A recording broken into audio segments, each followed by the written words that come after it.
birthday, Mia. Smile naman dyan. Ako na mami mo pa rin nandito. Ako naman yung mami mo sa high school. Ano ko yata ako? Pero sabi ko nga lagi sa'yo, ang mga ma'am, ang pangalawang nanay mo.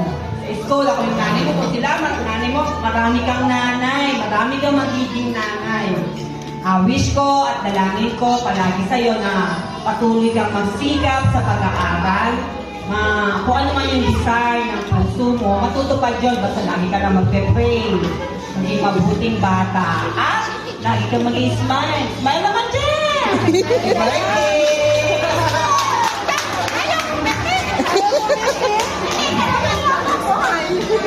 Happiness. Make these chocolates remind us to savor life's little moments and to share love in simplest ways. Truly a small treat with a big meaning. Of course, our first chocolate we have Ate Zia. For being my little sister and study hard and be a good girl to your nanay, tatay, daddy ko, mami, daddy, mami, ken, Ayun, palakpakan naman natin si Ate Zia. Thank you so much, Ate Zia. Next, we have Okay, now let's move to Ate Zoe. happy birthday. Sweet like chocolate.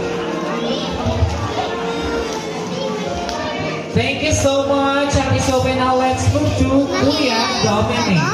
Happy birthday, Mia. Sana mag-aaral ka ng mabuti. Thank you so much. Now let's move to Kuya Kala. Happy 7th birthday, Mia. Aral ka mabuti. Thank you so much, Kuya Kala. Now let's in Bella.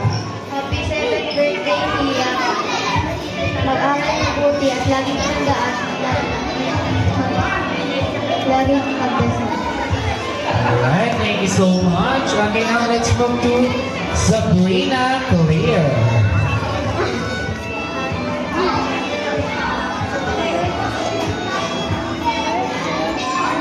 Dito sa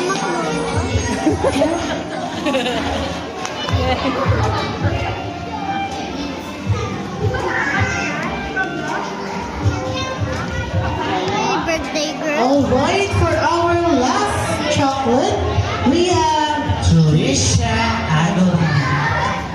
Or Adeline. Birthday, Ate Mia. Mag-aaral ka ng mabuti. Makinig tayo kay Mami. I love you. Alright, thank you so much. Tayo kay Mami. Okay, palakpakan natin ang ating 7 chocolate. Mag-picture tayo doon, Tri. Dito lang tayo sa harapan. Thank you so much, Kuya